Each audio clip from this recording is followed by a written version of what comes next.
your source for everything paranormal. Para-X. The views expressed and the opinions given by the individual host and their guests do not necessarily reflect those of Para-X, its affiliates, or its sponsors.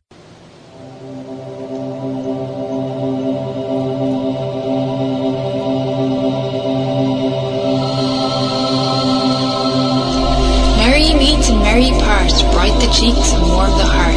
For tread the circle thrice about, to keep unwelcome spirits out. Bide within the law you must, in perfect love and perfect trust. Mind the threefold laws you should, 3 times bad and 3 times good. These 8 words the read fulfill, and ye harm none, do what ye will.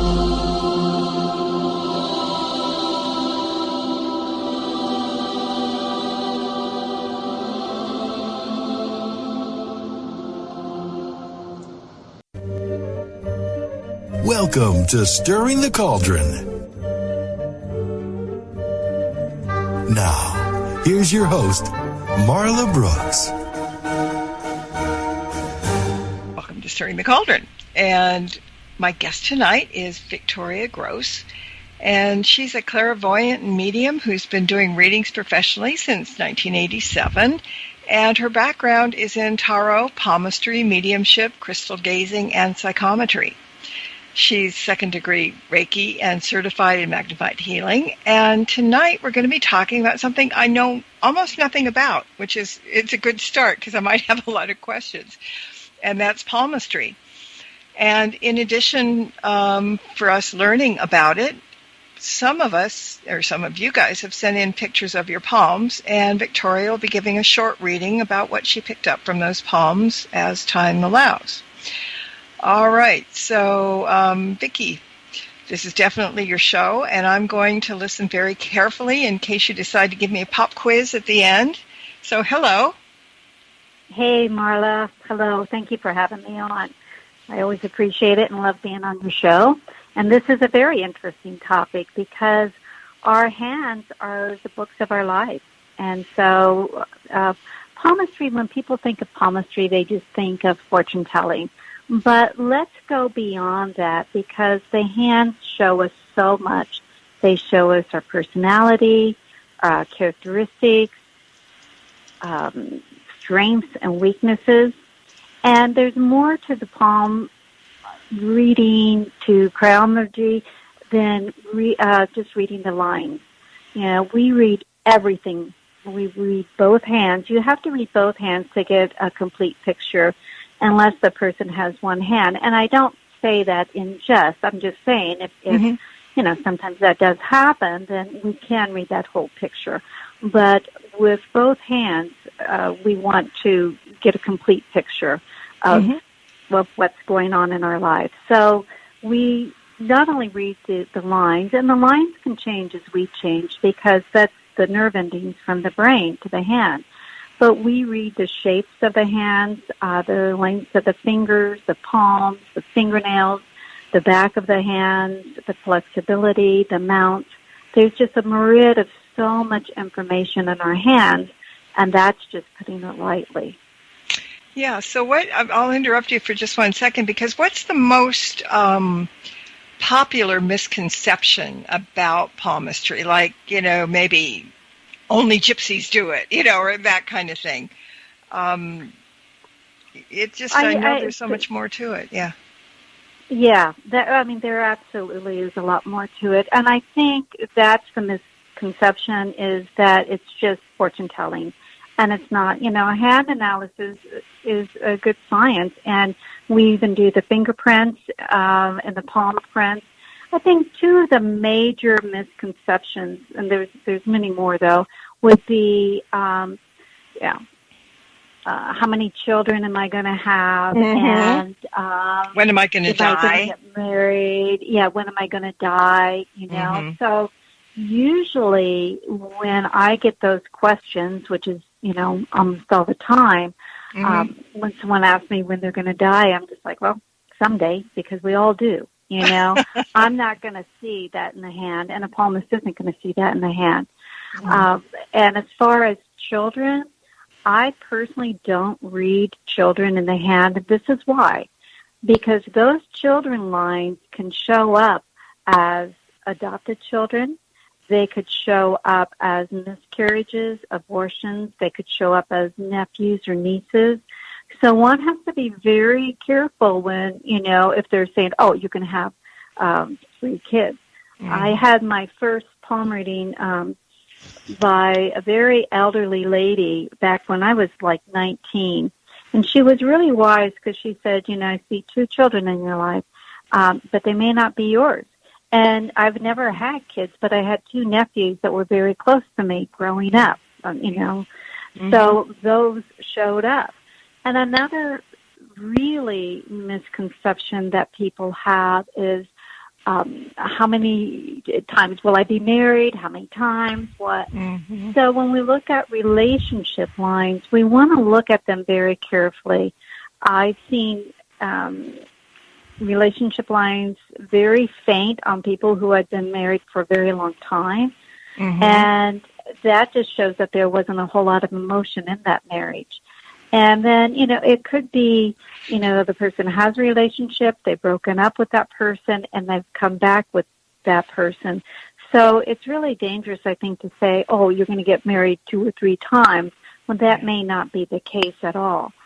So and again, for every positive in the hand, there's a negative, and for every negative, there's a positive. So when we're reading the hand, we do read it as a complete picture. And see, I didn't realize when we were talking about doing this show that you needed to read both hands because there was so much more to it. And, I mean, it was just like, oh, I didn't know that. It was just like, here's my palm, read it kind of thing. And, right. When you're a kid, too, like you said, when you were 19, you had your first palm reading. I don't know what I read when I was a kid, but it said to kind of make a small fist, and then in the bend of your hand, there'll be like wrinkles as to how many kids you're going to have, right? And, of course, everybody at that age, oh, look, I'm having 6 kids. Look, I'm having 4 kids. And I'm like, you got wrinkles. It's wrinkles. That's all it is. Yeah, I don't know. And it's funny, I just wanted to mention this because I started doing readings professionally in 87, though I didn't start palmistry until probably about 91.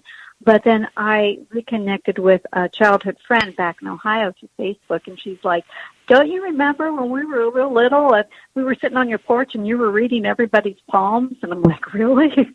So I think it's for the love of mine forever. And fortunately with the internet, there's a lot of information out there, but unfortunately there's a lot of misinformation too. There are 3 major schools of palmistry, but there's many more, but there's 3 major. There's Chinese palmistry, Indian palmistry, and Western, which is like English and the Americans. So I always would tell my students, pick whatever system you're going to work with and stay with that system.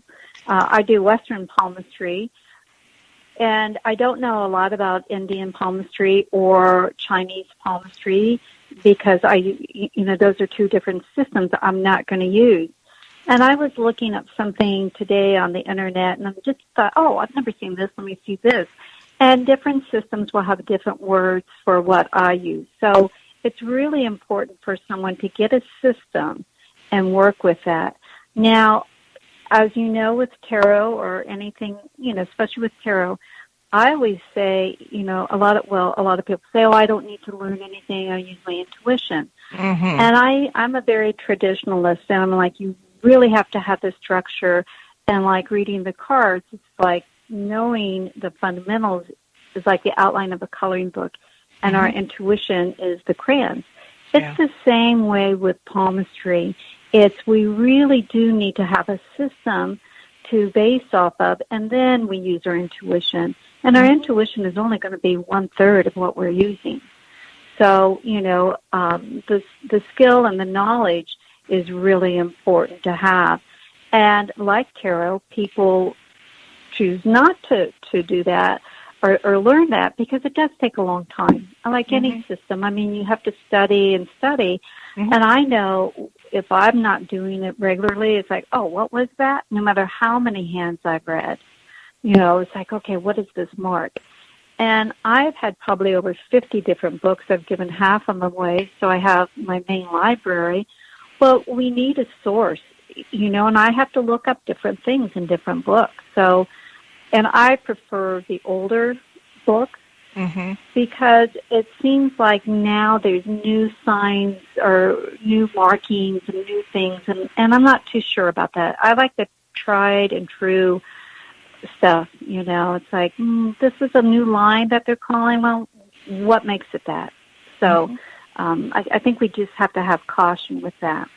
But I think one of the main misconceptions is that people think palmistry is just about reading the lines, the three major lines. That's all anybody knows about are the three major lines, because that's what you hear about, and that's what we see in the media. Right. You're holding out your hands, and there she is. She's putting the three lines right in the middle, and that's it. But when you and I were talking earlier in the week, now, see, this is something you and I've never talked about, and we've known each other 100 years. And we have previous lifetimes. That too, yeah. That's why sometimes we're partners in crime. We probably were, definitely. Yeah, but when we were talking, and I forget what you were talking. Oh, you were talking about that some people have a pentagram etched in their palm, whether they know it or not. And I was reading, well, that's a sign of a witch. And then I'm sitting here and I'm looking for the pentagram on mine, and all I'm seeing is 1,000 little X's. And so that's when we started talking about, does age make a difference? Because it's probably all my skin getting all crinkly and old or something that is making all those X's that I never used to know there. Plus, I don't have a pentagram. So, Well, let's talk about that. Let's back up just for a second, because you mentioned the three major lines. They're the life, the head, and the heart, and we'll talk about those later.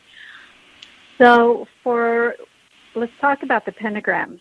Now, I've read a lot of poems all these years, and I've only seen two. One was on my hand, and one was on a hand that you sent me. And it's not, I did go to read that same information that's a sign of the witch, and I'm like, I don't think so. It's just, it really is kind of like, what does that mean to us? To me, that's just a sign of magic and protection, and it could be on someone who has no affiliation with witchcraft or Wicca or is a pagan or anything. So I think it's really a personal thing. And the one on my hand and the one that I saw that you sent me, they're not formed perfectly.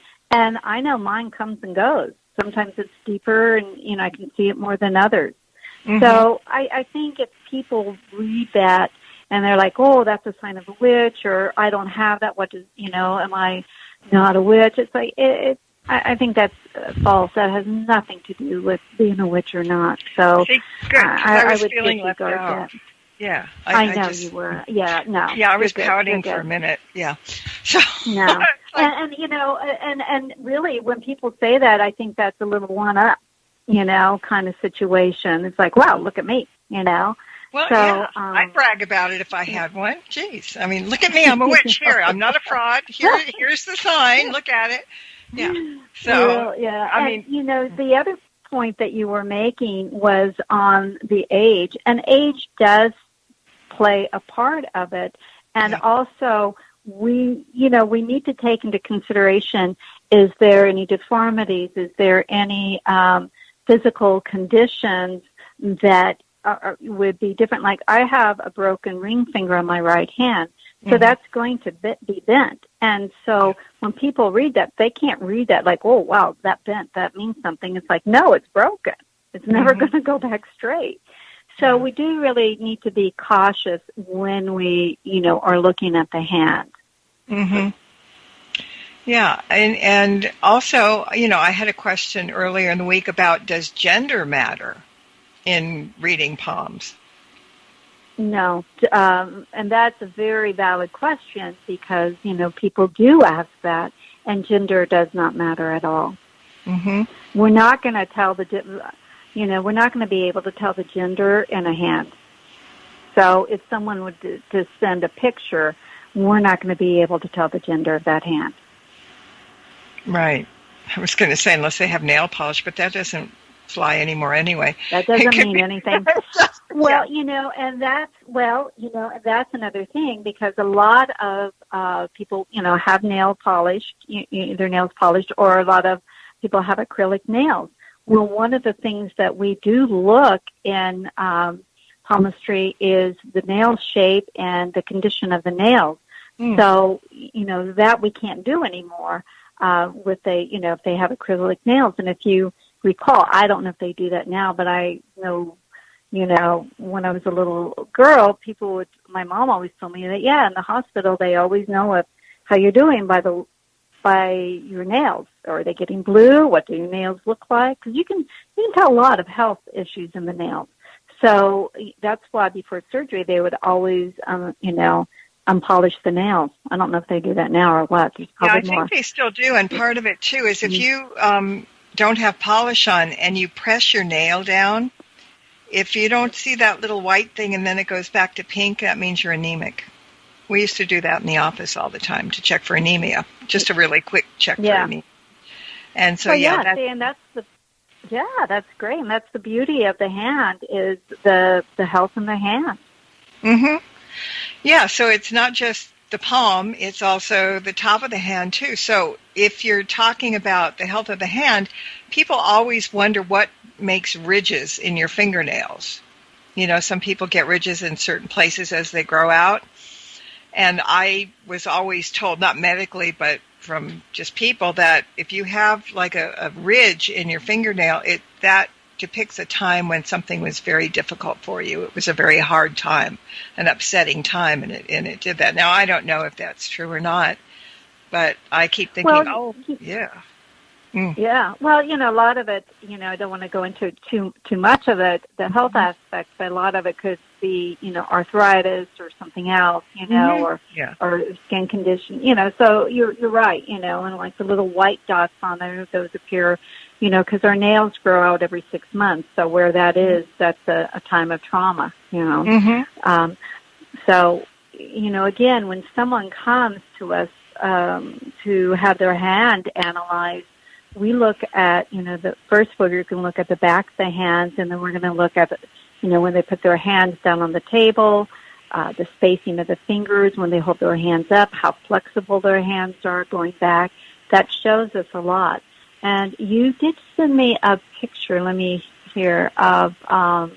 Elijah? Yeah. Okay. Now that, and I know, and we'll talk about the people that are in the chat room, but what I meant is like his fingers are really spaced far apart. Well, that's a very, outgoing person. So that wouldn't, when I'm reading somebody like that, I know that they're going to be more open to me. If someone's got their fingers really tight held together, I know they're going to be a little bit more close to my information. So we look at a lot of spacing and different things like that. And then we also look at the shape of the palm, the texture of the hand, the texture of the skin, the shape and length of the palm and the fingers, the color of the hand. So there goes a lot that we look at before we even get to reading anything in the hand. Is there something that you always look for first that seems to be the most important point, or does something maybe jump out at you and guide you there? I mean, how do you get started?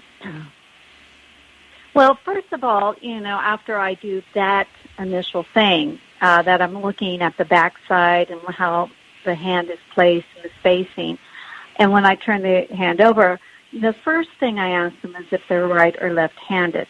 There are two schools of thought. One school is that the right hand is your present and future, and your left hand will be your past. I don't do that school of thought because I'm left-handed. So I me too. use whatever dominant hand, that's your present and future, and then your non-dominant is what you've brought into this life. But again, you're going to read those together. So that's the school of thought. So the first thing I would do is I would go ahead and ask them which hand is dominant. And basically, it takes a while to do a reading. You're talking about, at least a good hour. But, there's that first, maybe 5 or 10 minutes that the palmist isn't saying anything because she or he is looking at what's going on in the hand. And so I think the first thing would be like I would do with tarot. Whatever would pop out at me, that's the first thing I'm going to read. Yeah, and that's, I think, a lot of us that do any kinds of readings, things pop out that, if there's a way to do it, we kind of override it because something just jumps out because it needs our attention. It calls to us. And those are the important points. Yeah, and most people really, what they're wanting to know or what the 3 major lines are, because I'll just tell them up front, I'm not doing kids and I'm not doing your marriages, okay? So have as many kids as you want and have as many marriages that you want. But we will examine your depth of relationship because the lines in the hand, the deeper the lines are, the more blood that's flowing through them, the more energy that they have. If the lines are very faint, that person doesn't have a whole lot of energy. And usually if I'm looking at the hand, and like say maybe one has a hollow, the palm is hollow in the middle, I'll start with that because that shows an indication that that person just went through some energy depletion within the last year or two. And it could be a health or a mental or taking care of someone, whatever it was, it depleted their energy. So either it be in the past or that. But not everybody's going to have that because that's not everybody's situation. But usually people want, to start with the lines and stuff. So I'll start, if nothing jumps out, I'll just go with the head and the lifeline because when they're intertwined together, that means the person has been very interdependent with their family. Their families had a lot of influence on them. Sometimes you'll see the headline and the lifeline really separate. That means that person's very independent from their family. They're a free thinker. I'm just looking at the depletion in my palm. Sorry. I'm seeing everybody in the chat room when you're saying something specific. Everybody's now, whoops, look at the hand. But I mean that's a good thing because you need to get to know your hand, right? Right. Well, I do because one of the things too is like, I think when you sent me a picture of your hand and said, you have when we have a lot of fine lines in our hands, that means, we're really creative people, but we're burning the candle at both ends and our energy can get spent here and here and here and here. So if I see that, my hands are looking, there's too many fine lines, I'll clean up my act. I'll clean up my life. I'll clean up my emotions and my thinking. If somebody has just really a few fine lines, they may not be as creative or they may be just really well directed. They have a really good focus and they don't get distracted. So, again, we want to read things that would balance out. I don't want to say to someone, I see you've got a lot of fine lines, but, you're burning the candle at both ends and you're really distracted when something else in the hand may not show that. So, we have to really read the whole thing.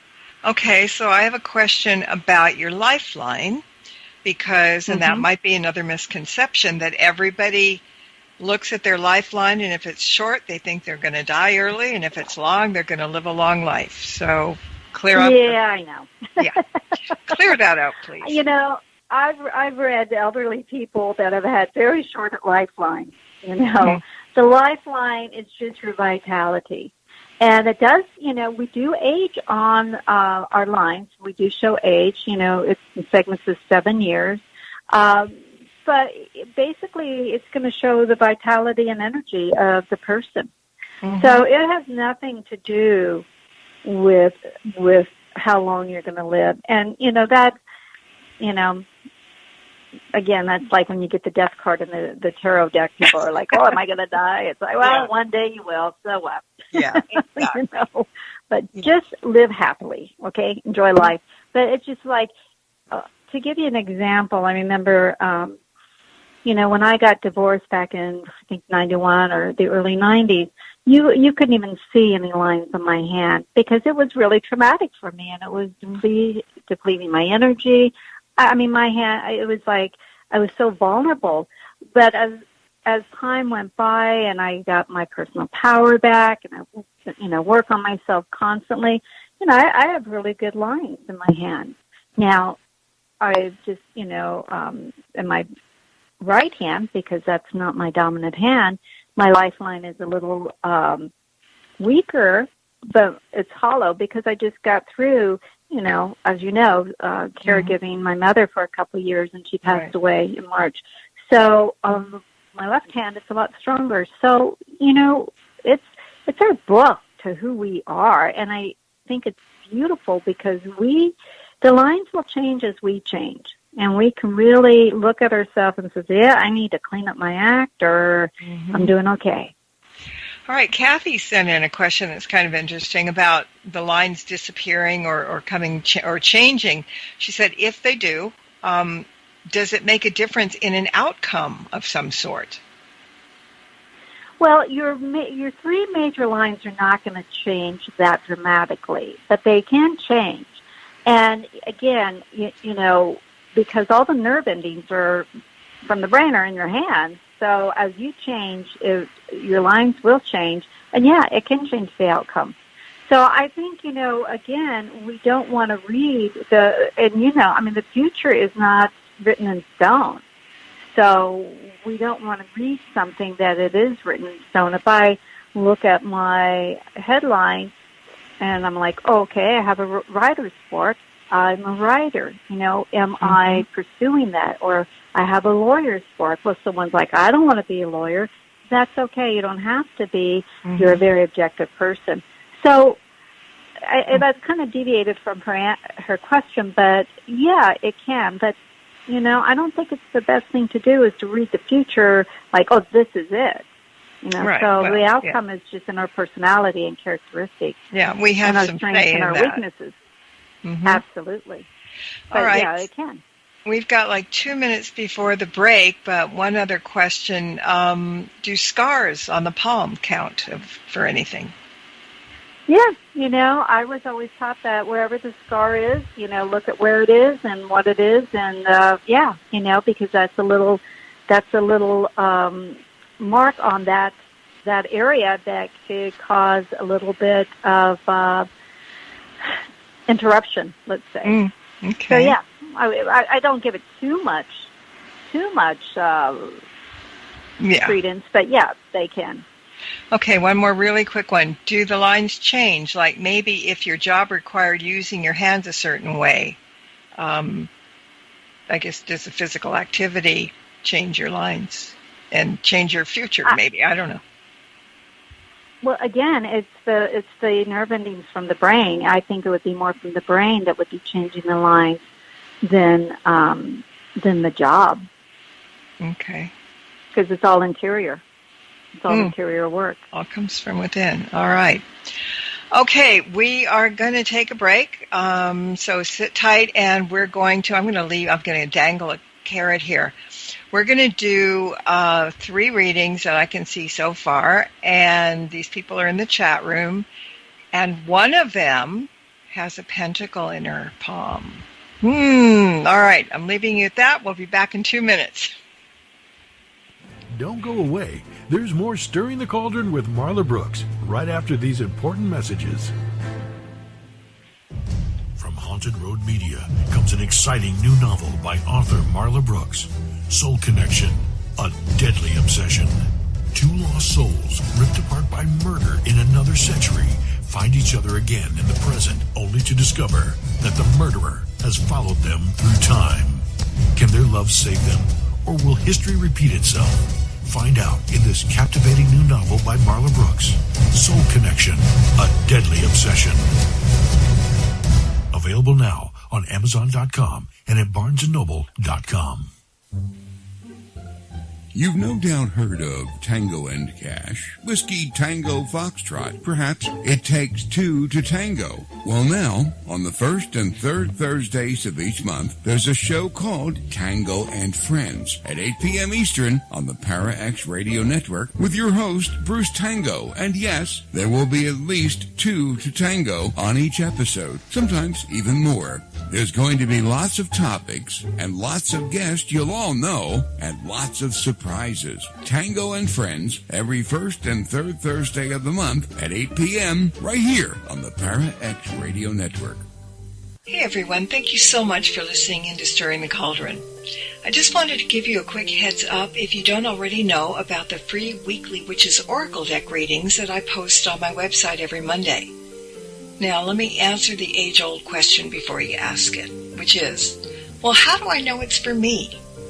And the answer is pretty simple. If you weren't meant to see it, you wouldn't know it was there. So if you're curious about what the week has in store for you, pop on over to marlabrooks.com every Monday and scroll down on the homepage, and there it will be. Welcome back to Stirring the Cauldron. Once again, here's your host, Marla Brooks.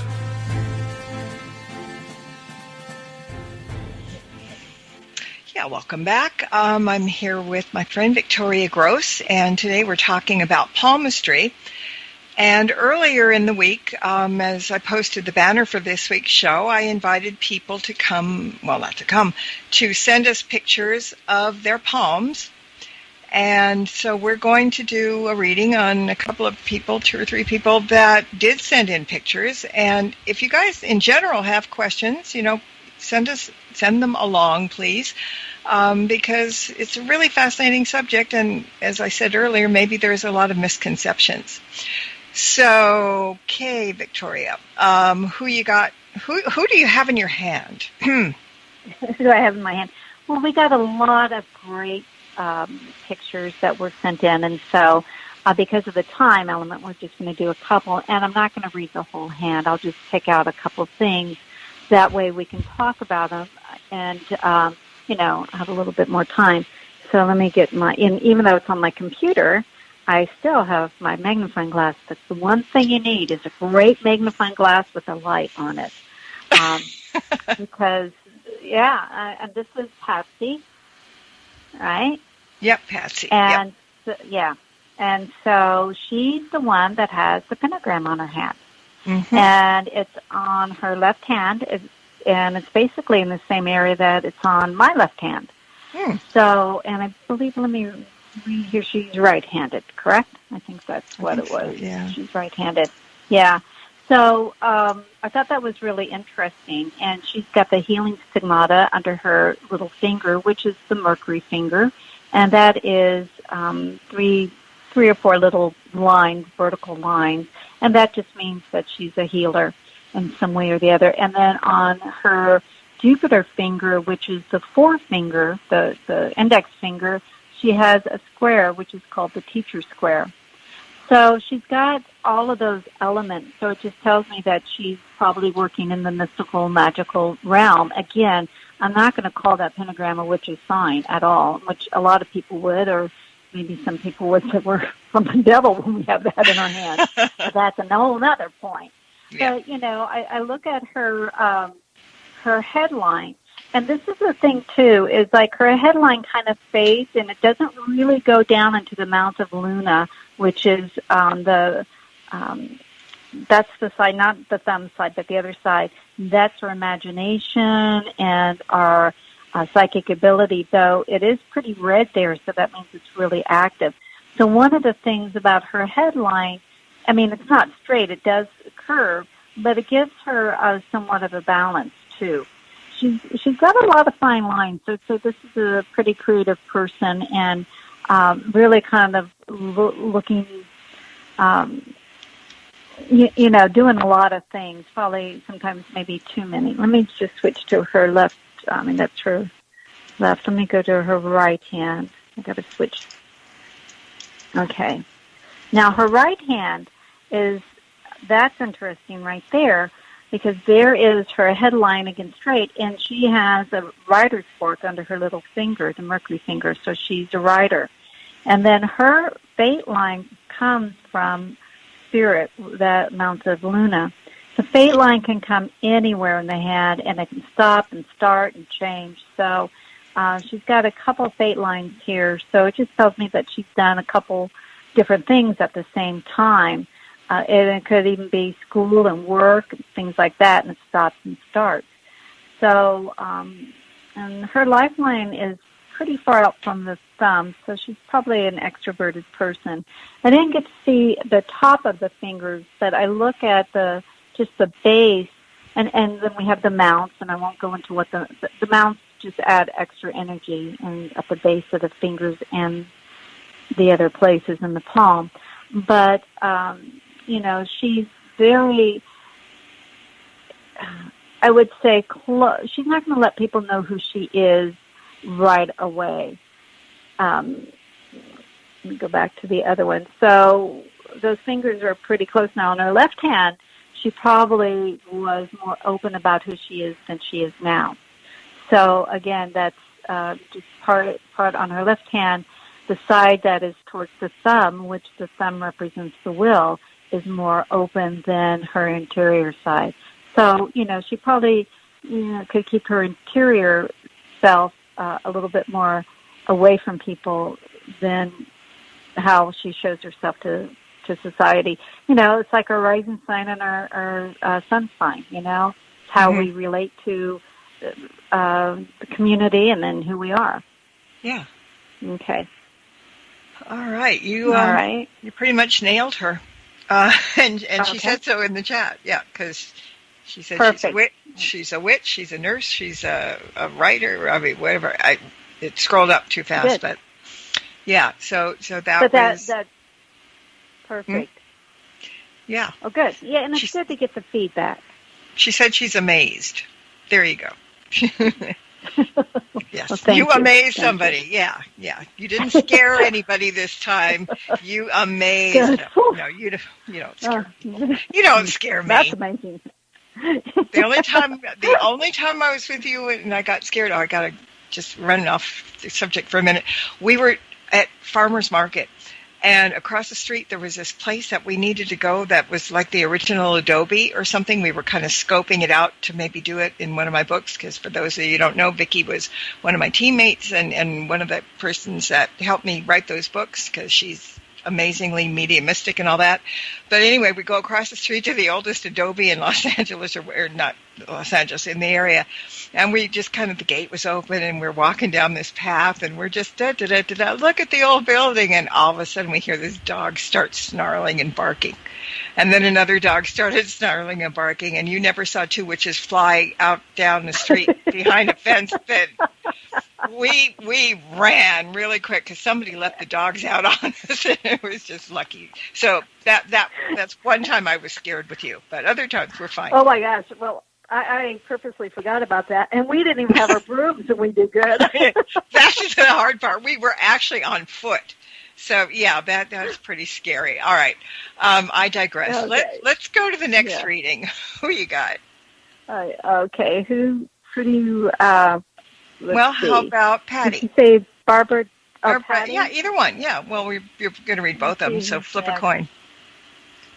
Yeah, I'm just flipping in my file here because I put in my file. So let me see where they're at.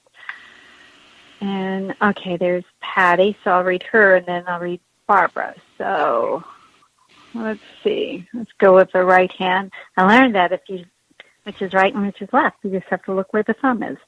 Okay, let me see. Let me I should probably rotate that. Okay. Well, what I like with this, now this is a good example, and we got so many good different examples, so this was a good one to pick out.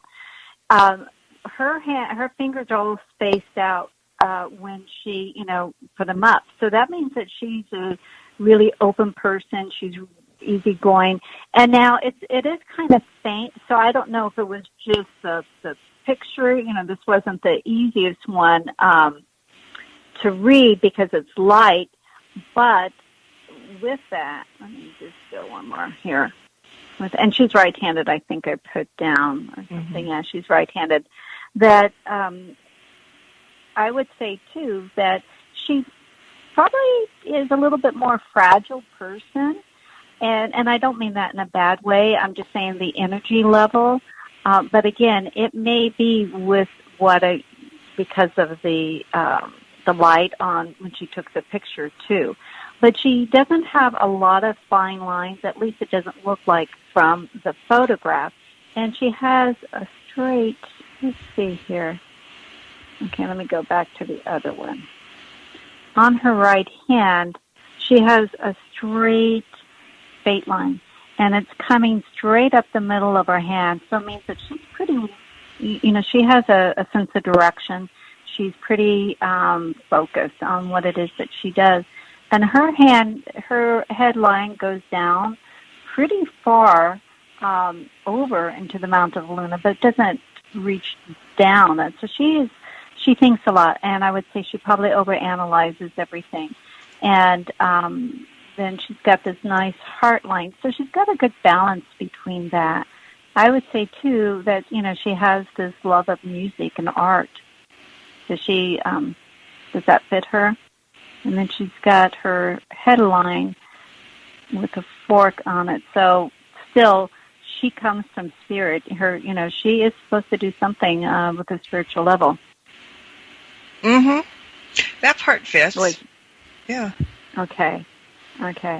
Because when that comes down, yeah. And I can't, because it's kind of faint in the picture, I can't see, like, if she's got any squares or any markings. But when I look at her hands, they're really, it's a nice, she's open. And again, she doesn't want to be too open. And I think on this one, let me see the back. Okay, that doesn't show the thumb. Yeah, but that's good. It's good. I would say probably, too, on the thumb, because that's the will and reason. Probably, she could work a little bit on her willpower, a little bit, but she's got good hands, too. All of these hands are good. They're good, steady hands. And then I think that's it, because this one's a little bit harder to read because it's light. Okay.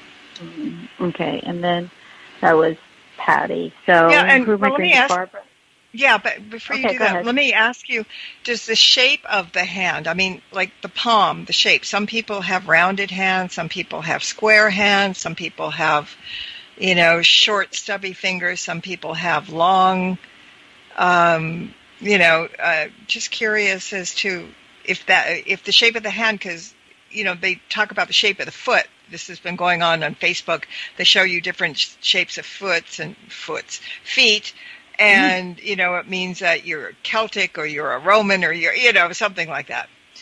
So. Well, the shape of the hand does. Yeah, there's different categories. There's what we call, we have like 6 or 7 categories. We have a square hand, conic hand, which is more of like the actor. We have a psychic hand, which people are like, oh, I want that. And it's like, no, you don't. You don't want a pure psychic hand because you need to be in a monastery. We have the philosophical hand. We have the spatulate hand, which is more of the adventurous type. And then we have the mixed hand, which is mainly most of us. Most people have a majority of mixed hands. They may have a square hand with spatulate fingers or philosophic fingers and spatulate fingernails. So it all really does matter. We do look at the shape of the hands and the palms and the size and the fingers and the shapes of the fingernails. So yeah, they all do matter. And then there's something called an elementary hand, which I've only seen one, and you don't really want to see that. That's a really base person. And people like that aren't going to come to you for readings. It's just, I study hands. I can look at somebody's hands across the aisle and I can see them, but it's taken years of study. So that's a really base person. So very rarely will you see that. What, for example, type of hand did Patty have as compared to some of the others?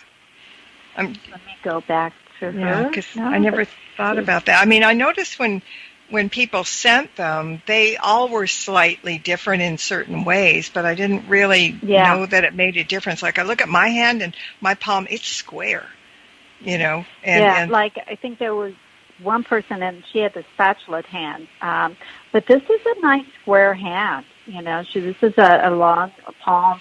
So I would, with this hand, I mean, and she's got this is. I think this is more of a nice square hand. And she's got, if you look at her finger, like just on the forefinger, it looks like it's square in the top, and then the other fingertips are round. So, those, again, are different. A square fingertip, the energy comes in a lot harder. The round one is more balanced. So I think that's more of a square hand. And then there was one that you sent me, which is more of a spatula. Now, Patsy's is a mixture of, square, and then she's got more of a round on the side. So it's not a round hand and it's not a square, but it's a mixture of different things. And I would say if she turned it over, that's when you're going to really see the shape of the hand is when it's flat, not from the palm so much, but when it's turned over. And so even though hers looks a little wide, that's kind of like a psychic base on that. Again, a pure psychic hand would be very fine lines, very soft and straight and smooth. And that's, that person has no filter whatsoever. Mm-hmm. We don't want that. Okay. Sorry, it just came into my head. So now we can attack Barbara. That's a good question. Mm-hmm. Okay, so Barbara, let me open hers. Okay, let me go. All right, let's see. Okay, let's see. Give me a second here. Kind of look. She's, again, she's got a very long headline, and so she's a thinker. I'm on her right hand. She's a thinker. And then it shows that there's like a little break, and then it starts again. So I would say probably around the age of, 63, 43 was an important time, but I'd say 63, 64, 5, 6, 7. And again, we do time in 7-year increments, that there's going to be a change in her way of thinking or a change in how she's doing things. A very big change. And her heart really, I would say sometimes it's really hard for her to tell between her heart and her head. They're very, on her right hand they're close together, and on the left hand they're close together. She's got a great fate line on her left hand. It goes straight up to her Apollo finger, and that's, her Saturn finger. So I'm sure, though I can't see it from here, that she probably would have like a square on her Mount of Jupiter. That's the index finger, because with that straight line, she's a leader. And then on her left hand, her headline goes way down. So she's very intuitive and a thinker. She loves, beauty, aesthetics, things like that. And the other things that, don't show up on pictures like this sometimes is like the Ring of Solomon, which would be, the Ring of Wisdom, or the Girdle of Venus, which is added extra energy to things. So, but she's got a nice Apollo line. That's a nice sun line. That's a money line. And every time I tell someone that, they're like, really, where is it? I'm like, it's there. So she has the potential. And I'd say probably the age of 43 to 45, there was a change in her life, change of direction. Yeah. Mm-hmm. Okay, some of it I know about, some of it I don't, but what I do know is you were right on again with that. Thank you. It's always good to have that feedback. Yeah, and there isn't any in chat because they're talking, but that's pretty good. There's another question from the chat room. Do you read elements like earth, fire, wind, and water from palms? There is a system. There's the 5 elemental system that reads that, and I do include that with mine, like in my book that I did from my class. It's not a published book; it would be from my class. Like if I would do the philosophical hand, I would put that also as the air hand. So I don't read like the say, oh, this is an air hand or this is that. I go with more of the that's the subcategory for me. Mm-hmm. Yeah, but it's all fair.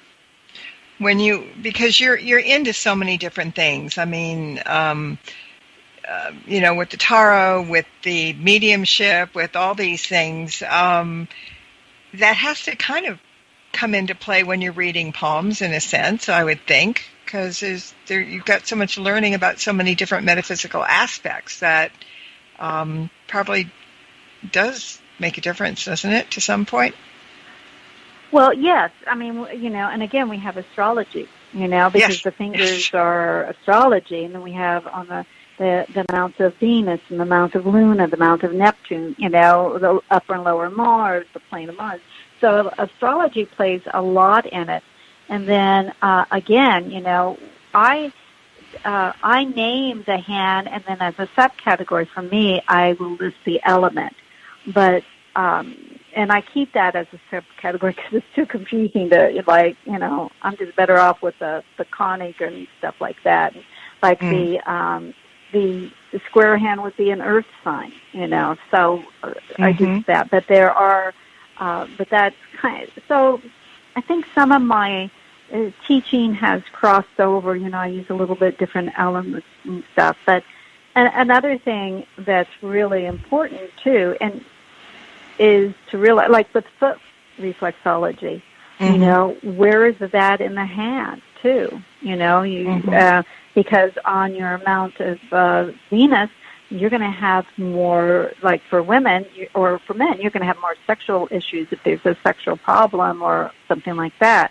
You can tell, you want to know where the organs are in the hand, just like with foot reflexology. Right. There's just so much deeper into it. And, it was interesting when you said that, I mean, this is just the tip of the iceberg on the readings that we do, because it would seem that one reading would have taken up the whole hour, the complete reading, right? More or less? Absolutely. Yeah, so it could even go longer, but I like keeping, a reading at an hour, because after that there's so much information that it's just too hard to assimilate, Yeah. And that's why it's always, now everybody has cell phones, so they can record it.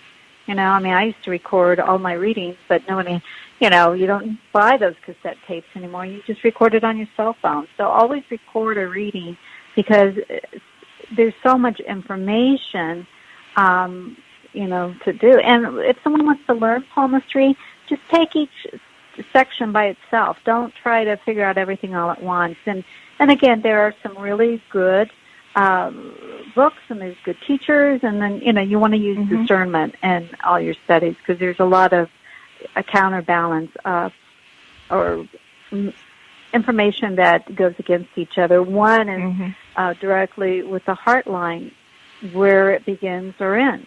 Some people say it begins under the index finger and goes out. Some people say it begins under the little finger. I was always taught it goes under the little finger. You look at the blood flow. So it depends on your teaching. Right, and belief systems, yeah. Okay, one more quick question. Ouch, the cat just bit me. Sorry about that. And it's from Patty. She said, I know intuition plays a big part in card reading. How much does it play in reading palms, if any? Well, I think it does. Again, I think it's the color of the coloring book, The system is the outline is the system that we have, our knowledge, and our intuition is the crayons that color it in. I would say a third of it, you definitely want to know what these are, all the markings and everything. So like anything, but I don't think anybody has to be intuitive to be a good card reader or a good palmist. No. As long as you know your system, you've got it down. I've had good readings like that. I would probably be more wary to have someone read my cards or palms that just did it intuitively without knowing the system, Yeah. but that's just me.